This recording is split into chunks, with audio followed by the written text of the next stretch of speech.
Hello students, welcome to learning point. So I hope you all are fine. So आज का topic जो हमारा है वो है क्लासिफिकेशन ऑफ बिजनेस एक्टिविटीज़, कि हम अपने बिजनेस में जो एक्टिविटीज़ है वो किस फॉर्म में अपने बिजनेस को कर सकते हैं। हमारे पास दो टाइप की एक्टिविटीज़ होती हैं जिसमें हमने बिजनेस को चलाना होता है, इंडस्ट्री की फॉर्म में या फिर कॉमर्स की फॉर्म में, जो कि अब इस वीडियो में बात करेंगे इंडस्ट्री के बारे में। So let's start with the first slide.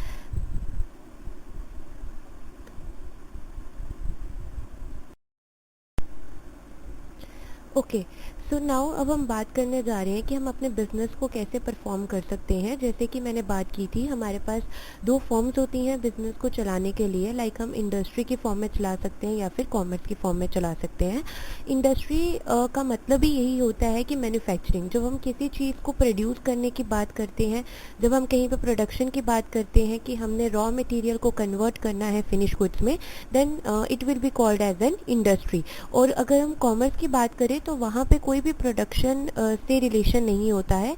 वहाँ पे आप चीज़ों को प्रिक्योर करते हो, वहाँ से प्रिक्योर करते हो जहाँ पे आपको चीप रेट्स में प्रोडक्ट्स मिल रहे हैं, एंड देन कुछ अपना प्रॉफिट ऐड अप करके आप अपने कस्टमर्स को वो प्रोडक्ट जो है वो प्रोड्यूस करके देते हो। देन अगर हम बात करें इंडस्ट्री की, तो हमारा इंडस्ट्री जो होता है उसको भी तीन पार्ट्स में आगे बाइफ्रिकेट किया गया है, जो कि हमारा प्राइमरी है, सेकेंडरी है एंड टर्शरी है।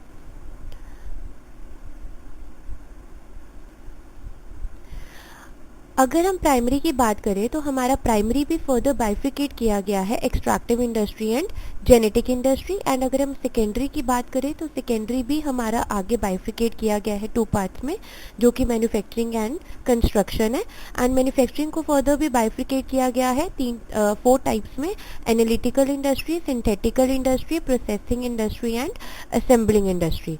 तो अभी इस वीडियो में हम इंडस्ट्री की ही बात करेंगे, जिससे हमारी ये वीडियो शॉर्ट रहेगी। थोड़ा सा मैं आपको कॉमर्स के बारे में भी बता देती हूँ और थोड़ा सा ब्रीफ में आपको इंडस्ट्री के बारे में भी बता देती हूँ।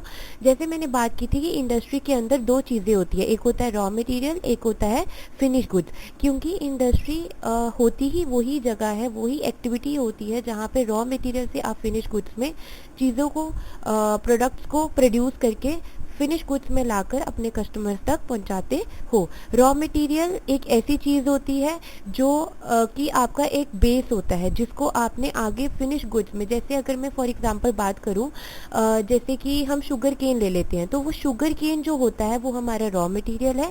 उस शुगर केन से आप क्या जनरेट करोगे? शुगर जनरेट करोगे, क्योंकि एक्चुअल में जो फाइनल प्रोडक्ट कस्टमर को चाहिए होगा वो क्या होगा? वो शुगर ही होगा।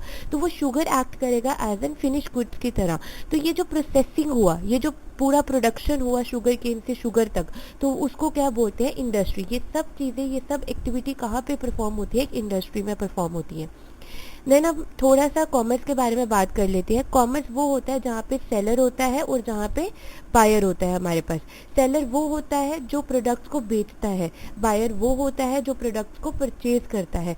सेलर उस जगह से अपने गुड्स को खरीदता है जहाँ पर उसको सस्ते, उसको कम रेट्स पे जो गुड्स हैं वो मिल रहे हैं। क्योंकि अगर वो कम रेट्स पे प्रोडक्ट्स को लेगा तभी उसके अंदर कुछ प्रॉफिट एडअप करेगा और बायर को देगा। क्योंकि अगर वो ज़्यादा महंगे गुड्स लेगा तो वो प्रॉफिट ऐड करेगा और उससे ज़्यादा कॉस्ट पे प्रोडक्ट्स जो है वो आगे मार्केट में आएंगे, जो बायर नहीं भी ले सकता है। तो इसलिए क्या होता है कि जो सेलर होता है वो हमेशा वहाँ से ही चीज़ों को लेने की कोशिश करता है जहाँ पे उसको चीप रेट्स पे प्रोडक्ट्स मिले, ताकि वो अपना प्रॉफिट एडअप करके कुछ कमा कर अपने बायर को प्रोडक्ट जो है वो दे सके। यहाँ पे प्रोडक्शन, यहाँ पे प्रोसेसिंग कुछ भी रिलेटेड नहीं है। कॉमर्स एक, जहाँ पे हम बात करते हैं सेल की, जहाँ पे हम बेचने की बात करते हैं, जहाँ पे हम एक्सचेंज की बात करते हैं, जहाँ पे हम डिफरेंट हमारी जो एक्टिविटीज़ होती है, जैसे कि यहाँ पे बताई गई है, ट्रांसपोर्टेशन हो गया, वेयर हाउसिंग हो गया, इंश्योरेंस हो गया, बैंकिंग एंड फाइनेंस हो गया, एडवर्टाइजिंग हो गया। तो ये कुछ एक्टिविटीज़ होती हैं जो हमारी कॉमर्स को आगे सपोर्ट करती हैं। तो अब हम आगे बात करेंगे, डिटेल में बात करेंगे इंडस्ट्री के बारे में। तो let's continue with the second, और we can say the third slide.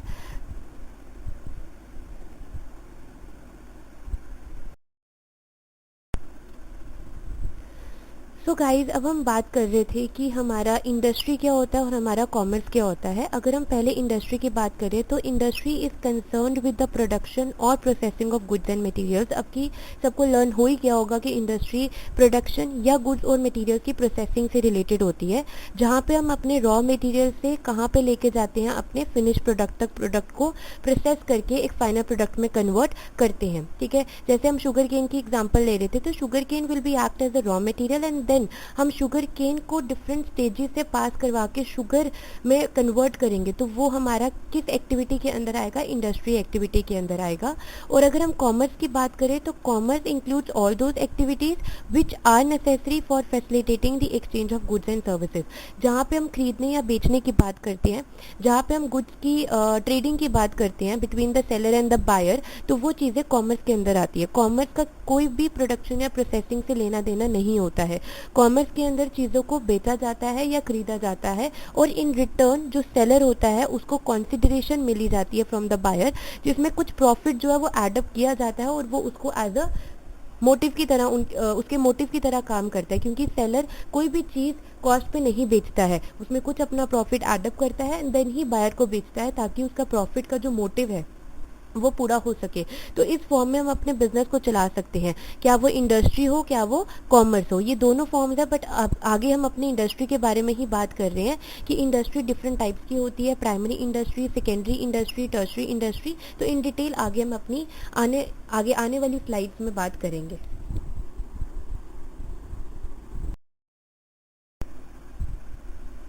अब इंडस्ट्री में भी divided into 3 broad categories. Industry को 3 ब्रॉड कैटेगरीज में डिवाइड किया जाता है, primary industry, extractive industry and genetic industry. ये जो प्राइमरी इंडस्ट्री है ना, इसी के अंदर ये 2 पार्ट्स आते हैं, एक्सट्रैक्टिव इंडस्ट्री और जेनेटिक इंडस्ट्री। सबसे पहले हम प्राइमरी इंडस्ट्री की बात करते हैं कि the primary industry includes those activities through which the natural resources are used to provide raw material for other industries. Primary industries are of 2 types. जब भी हम नेचुरल रिसोर्सेज की बात करते हैं, अब नेचुरल रिसोर्सेज क्या है हमारा, लैंड हो गया, सॉइल हो गया, वाटर हो गया, इन सारी चीज़ों से जब हम अपने जो भी मिनरल्स होते हैं जब हम उनको एक्सट्रैक्ट करते हैं तो उनको क्या बोलते हैं, प्राइमरी इंडस्ट्री। प्राइमरी इंडस्ट्री वो इंडस्ट्री होती है, फिर से रिपीट कर रही हूँ, जहाँ पे हम अपने नेचुरल रिसोर्सेज से अपनी चीज़ों को, अपनी जो भी चीज़ें हमें चाहिए होती है as a minerals, as iron, copper, जो भी, टिम्बर वुड हो गया, जैसे हमें टिम्बर वुड फॉरेस्ट से चाहिए, फॉरेस्ट क्या हमारा नेचुरल रिसोर्स है, ठीक है। तो ये सारी चीज़ें जहाँ से हम अपने नेचुरल रिसोर्सेज को यूज़ करके अपनी चीज़ों को एक्सट्रैक्ट करते हैं, तो उसको आगे फर्दर प्रोसेस करते हैं, फिनिश प्रोडक्ट में कन्वर्ट करने के लिए, वो सारी एक्टिविटीज़ हमारी प्राइमरी इंडस्ट्री में आती है। अब प्राइमरी इंडस्ट्री को फर्दर क्लासीफाई किया गया है 2 टाइप्स में, एक्सट्रैक्टिव इंडस्ट्री और genetic industry. Extractive industry refers to those industries under which something is extracted out of earth, water or air. Example: coal, iron, gas, etc. Farming, mining, lumbering, hunting, fishing come under this category of industry. अब extractive industry वो होता है जहाँ पे हम चीज़ों को extract करते हैं, जहाँ पे हम चीज़ों को वाटर हो गया, अर्थ हो गया, एयर हो गया, वहाँ से एक्सट्रैक्ट करते हैं और अपनी आगे उसको इंडस्ट्री में लेकर जाते हैं प्रोसेसिंग के लिए, तो उसको बोलते हैं एक्सट्रैक्टिव इंडस्ट्री। जैसे कि हम बात करते हैं फार्मिंग, तो फार्मिंग में हम कैसे चीज़ों को एक्सट्रैक्ट कर सकते हैं, हम कोई एक एरिया है वहाँ पे हम क्रॉपिंग कर लेते हैं और वहाँ पे हम क्रॉप्स को ग्रो करते हैं, फार्मिंग करके क्रॉप्स को ग्रो करते हैं। तो आप कहाँ से, आप जो आपकी क्या कहते हैं, आप इरिगेशन मेथड यूज़ कर रहे हो, आप वाटरिंग कर रहे हो और अपने जो अर्थ है, ठीक है, आप वहाँ से एग्रीकल्चर का एक एक्टिविटी परफॉर्म करके चीज़ों को एक्सट्रैक्ट कर रहे हो, अपने क्रॉप्स को ग्रो कर रहे हो और फिर फर्दर अपनी जो चीज़ें होती हैं, वीट हो गया, सीरियल्स हो गया, उनको एक्सट्रैक्ट कर रहे हो, प्रोड्यूस कर रहे हो। तो ये सारी चीज़ें कहाँ पे आती है, ये सारी चीज़ें हमारी एक्सट्रैक्टिव इंडस्ट्री के अंदर आती है, बिकॉज जो पहला पार्ट है वो आपने अपने नेचुरल रिसोर्सेज से ही किया है, अपनी लैंड को यूज़ करके ही आपने आगे फार्मिंग की है, तो लैंड एक नेचुरल रिसोर्स है। अगर हम माइनिंग की बात करें तो माइन से जब आप अपने मिनरल्स को निकालते हो, आयरन, कॉपर, डिफरेंट मिनरल्स को निकालते हो, ये सब चीज़ें आप कहाँ से कर रहे हो, आप माइन से कर रहे हो, आप अर्थ से कर रहे हो, ठीक है। तो ये सारी चीज़ें एक्सट्रैक्टिव इंडस्ट्री के अंदर आती है। देन अगर हम जेनेटिक इंडस्ट्री की बात करें, जेनेटिक मतलब genes, it refers to those industries under which the breed of animals and vegetables, और we can say that flora, fauna, plants की ब्रीड बोलो, एनिमल्स की ब्रीड बोलो, they are improved and made more useful. Example: poultry farms, dairy farming, fish hatchery, cattle breeding etcetera. Genetic industry का main purpose ही यही होता है कि आपका flora fauna like plants, animals, vegetables, इनकी ब्रीड को इम्प्रूव करना, इनकी ब्रीडिंग करना, ताकि इनके मल्टीपल टाइम्स ही इंक्रीज हो सके और फिर आप इनको आगे जाकर मार्केट में सेल करो और अपनी जो मॉनेटरी टर्म्स में अपनी जो मनी है उसको आप ले सको। जेनेटिक इंडस्ट्री का मेन पर्पस ही यही होता है।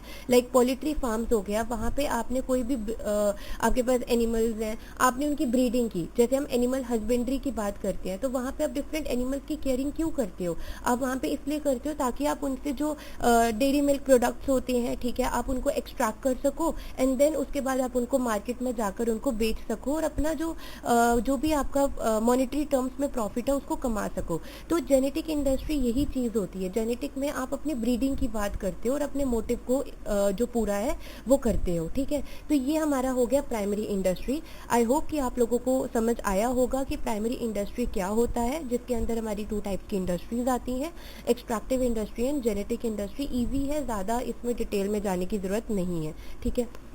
देन आगे हम बात करेंगे अब सेकेंडरी इंडस्ट्री की। अब सेकेंडरी इंडस्ट्री क्या होती है? सेकेंडरी इंडस्ट्री के अंदर भी हमने बात की थी कि हमारे पास डिफरेंट टाइप्स की इंडस्ट्रीज आ जाती हैं, जैसे कि मैन्युफैक्चरिंग और हमारे पास कंस्ट्रक्शन। मैन्युफैक्चरिंग हो गया जब हम चीज़ों को बनाते हैं, कंस्ट्रक्शन हो गया जैसे आप बात कर सकते हो कंस्ट्रक्शन एक्टिविटीज़, कुछ जो कंस्ट्रक्टर्स होते हैं ये वो एक्टिविटीज़ लेते हैं, अपने जो डिफरेंट प्रोजेक्ट्स होते हैं गवर्नमेंट से लेते हैं कि डैम्स को कंस्ट्रक्ट करना है, डिफरेंट प्रोजेक्ट्स लेते हैं, हाउसेज को बिल्ड करना है, ये सारी चीज़ें हमारी कंस्ट्रक्शन के अंदर आती है, ठीक है। और मैन्युफैक्चरिंग के अंदर जब आप प्रोसेसिंग की बात करते हो तो that will come under the manufacturing. तो मैन्युफैक्चरिंग बाद में पढ़ते हैं, सबसे पहले सेकेंडरी इंडस्ट्री के बारे में थोड़ा सा जान लेते हैं कि वो क्या होता है। Under this industry new products are manufactured by using the previously produced things. Example, producing cotton is a primary industry and manufacturing cloth out of cotton is a secondary industry. It is of 2 types. उन्होंने बोला है secondary industry क्या होता है कि जब आप जो प्राइमरी इंडस्ट्री में रॉ मटेरियल को आपने निकाला, चाहे वो आपने जेनेटिक से निकाला, चाहे वो आपने प्राइमरी से निकाला हो, चाहे वो आपने एक्सट्रैक्टिव से निकाला हो, तो जो आपने रॉ मटेरियल अपने प्राइमरी इंडस्ट्री से एक्सट्रैक्ट किया है, देन अब आप उसको फर्दर यूटिलाइज करोगे उसको एज अ फिनिश प्रोडक्ट में बनाने के लिए, ताकि वो कस्टमर की नीड को पूरा कर सके और आपने बिजनेस एक्टिविटी आप उसको परफॉर्म कर सको। तो that will come under the secondary industry.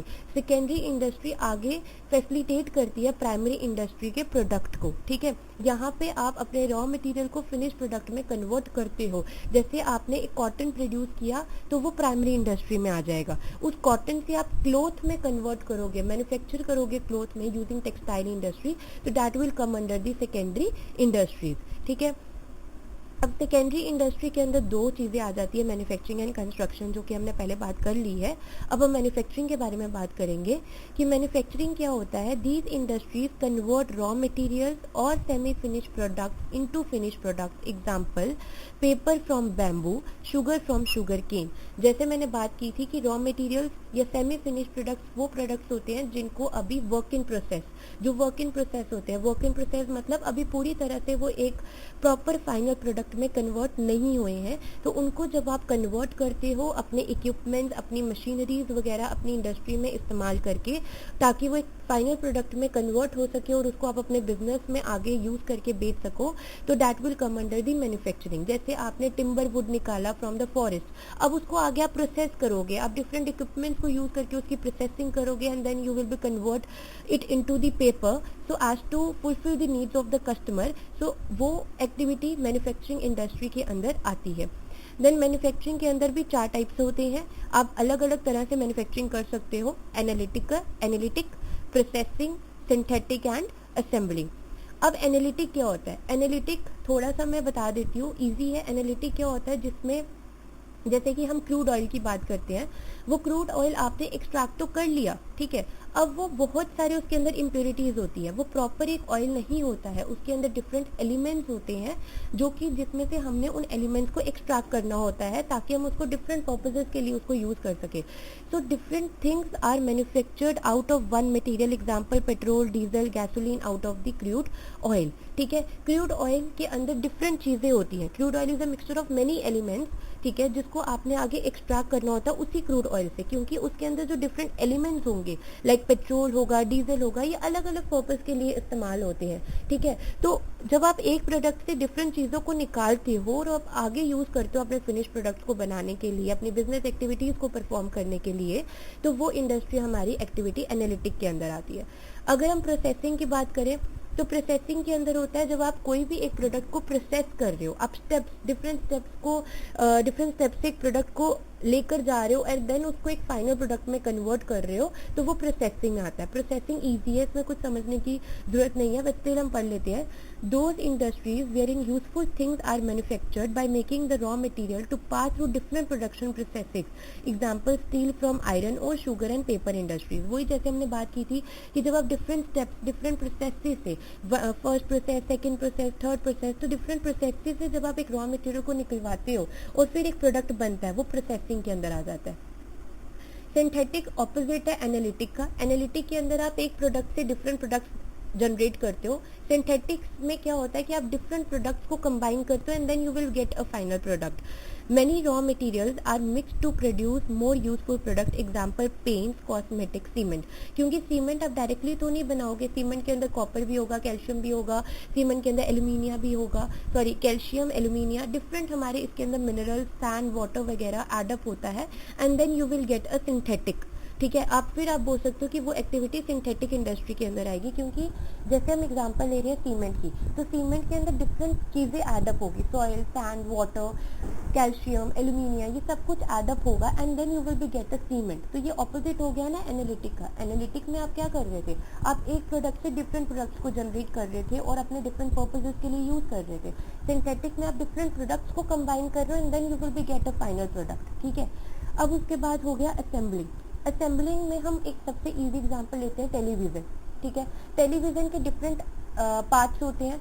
जब टेलीविजन के डिफरेंट जो पार्ट्स होते हैं आप उसको फिट करते हो उनकी अपनी अपनी जगह पे and then you will be get a final product as television which you will sell into the market, जो आप अपने मार्केट में जाकर उसको सेल करोगे। ठीक है, तो wherein the parts manufactured by different industries are assemble, क्योंकि एक पार्ट जो डिफरेंट पार्ट्स होते हैं एक टीवी के, वो अलग अलग इंडस्ट्री उसको बनाएगी। तो जब अलग अलग इंडस्ट्री से आप वो डिफरेंट पार्ट्स लेकर आओगे और उसको जो भी टीवी की फॉर्म में असेंबल करोगे ताकि आप एक न्यू एंड यूजफुल प्रोडक्ट बना सको फॉर द कस्टमर्स के लिए, तो जैसे कंप्यूटर्स हो गया, वॉचेस हो गया, कार्स हो गया, टेलीविजन हो गया, तो उसको हम बोलते हैं असेंबल। असेंबल मतलब अपनी अपनी जगह में उन इक्विपमेंट को, उन पार्ट्स को फिट करना ताकि एक फाइनल प्रोडक्ट बन सके, तो that will come under the assembling activity. ये था हमारा मैन्युफैक्चरिंग का, ईजी था, कुछ भी मुश्किल नहीं था। मुझे आशा है कि आप लोगों को ये समझ आई होगी कि मैन्युफैक्चरिंग क्या होता है, उसके अंदर एनालिटिक क्या होता है, प्रोसेसिंग क्या होता है, सिंथेटिक क्या होता है, असेंबलिंग क्या होता है। अब हम आगे बात करते हैं कंस्ट्रक्शन की, जिसको नाम से ही समझ आ रहा है, industries that are involve in the construction of building, dams, bridges, roads as well as tunnels and canals. Construction activity जब हम गवर्नमेंट से कोई भी प्रोजेक्ट लेते हैं कि डैम्स को बिल्ड करना है, हाउस को बिल्ड करना है, कैनाल को बिल्ड करना है, रोड की कंस्ट्रक्शन करनी है, वो सारी एक्टिविटी कहाँ पे आएगी, वो कंस्ट्रक्शन में आएगी। अब वो भी तो एक इकोनॉमिक एक्टिविटी है ना। आप गवर्नमेंट से कोई प्रोजेक्ट ले रहे हो कंस्ट्रक्ट करने के लिए, तो ऑब्वियसली आप फ्री में तो कर नहीं रहे हो, आप उसके इन रिटर्न में आप कुछ मॉनेटरी टर्म्स में आप चीज़ ले रहे होगे, कुछ मनी ले रहे होगे, कुछ अमाउंट ले रहे होगे, कंसिडरेशन जिसको हम बोलते हैं, तो वो एक इकोनॉमिक एक्टिविटी है। इस फॉर्म में भी आप अपना बिजनेस कंडक्ट कर सकते हो। अब उसके बाद है टर्शरी और सर्विस इंडस्ट्री। टर्शरी और सर्विस इंडस्ट्री एक ऐसी इंडस्ट्री होती है जो कि प्राइमरी और सेकेंडरी को क्या करती है, सपोर्ट करती है। इन दोनों एक्टिविटीज को सपोर्ट करने वाली इंडस्ट्री का नाम जो होता है वो क्या होता है, टर्शरी। क्योंकि टर्शरी इंडस्ट्री के बगैर ना ही प्राइमरी इंडस्ट्री चल सकेगी, ना ही सेकेंडरी इंडस्ट्री चल सकेगी। तो टर्शरी और सर्विस इंडस्ट्री इंक्लूड दो services which help business to move smoothly, example transport, bank, insurance, storage and advertising. Let's suppose हम एग्जाम्पल लेते हैं, कि अब हमने जो प्रोडक्ट्स हैं, फाइनल प्रोडक्ट्स हैं, वो हमने प्राइमरी से सेकेंडरी तक लाकर बना लिए। अब उन प्रोडक्ट्स को आगे मार्केट में लेके जाना है ताकि आगे होलसेलर्स, रिटेलर्स, कस्टमर्स तक वो प्रोडक्ट जो है वो पहुंच सके और मार्केट में कस्टमर्स की नीड पूरी हो सके। तो अब वो लेकर जाने वाला जो काम होता है, ठीक है, वो कौन करेगा? वो ट्रांसपोर्ट ही तो करेगा ना। तो वो ट्रांसपोर्ट इंडस्ट्री जो होगी, जब तक वो इंटरफेयर नहीं करेगी प्राइमरी सेकेंडरी में, तब तक आगे जाकर कैसे हमारी जो प्रोडक्ट्स, जो हमने फाइनल प्रोडक्ट्स बनाए हैं, वो कस्टमर तक पहुंच सकेंगे। तो ये जो ट्रांसपोर्ट इंडस्ट्री है, ये किसको फैसिलिटेट कर रही है? सेकेंडरी इंडस्ट्री को। बैंक भी इसी तरह से काम करता है, इंश्योरेंस भी इसी तरह से काम करता है, स्टोरेज भी इसी तरह से काम करता है। अगर हम स्टोरेज की एग्जांपल लेंगे, तो अगर हमने कुछ फिनिश प्रोडक्ट्स बनाए हैं, उस फिनिश प्रोडक्ट्स में से लेट से 50% ही अभी नीड है हमें मार्केट में, तो बाकी जो 50% होगा वो कहाँ पे रखेंगे? तो उसको रखने की जगह जो होगी, ताकि वो आगे इन फ्यूचर में जब डिमांड इंक्रीज होती है तो वो यूज हो सके, तो वो 50% जो हमने प्रोड्यूस किया तो वो स्टोरेज में रखा जाएगा, ताकि वो प्रोडक्ट्स हमारे ख़राब ना हो और इन फ्यूचर जब हमारी डिमांड इंक्रीज हो जाए तो हम उसको प्रोड्यूस कर कर आगे जो है मार्केट में ला सके, अवेलेबल करवा सके। तो ये टर्शरी और सर्विस इंडस्ट्री एक ऐसी इंडस्ट्री होती है जो हमारी प्राइमरी और सेकेंडरी इंडस्ट्री को क्या करती है? सपोर्ट करती है और बिजनेसेस को स्मूथली वर्क करने में क्या करती है? हेल्प करती है और इंक्रीज करवाने में हेल्प करती है इन द मार्केट। तो यही था हमारा पूरा कि इंडस्ट्री क्या होता है, इंडस्ट्री के डिफरेंट फॉर्म्स क्या होती है, किस तरह से आप बिजनेस एक्टिविटीज को इंडस्ट्री की फॉर्म में चला सकते हो। अब नेक्स्ट जो वीडियो होगी उसमें हम कॉमर्स की बात करेंगे, जहाँ पे हमारा ट्रेड, जहाँ पे हमारा सेल, उससे रिलेशन होगा, ना ही मैन्युफैक्चरिंग या प्रोसेसिंग से। Thank you and have a nice day.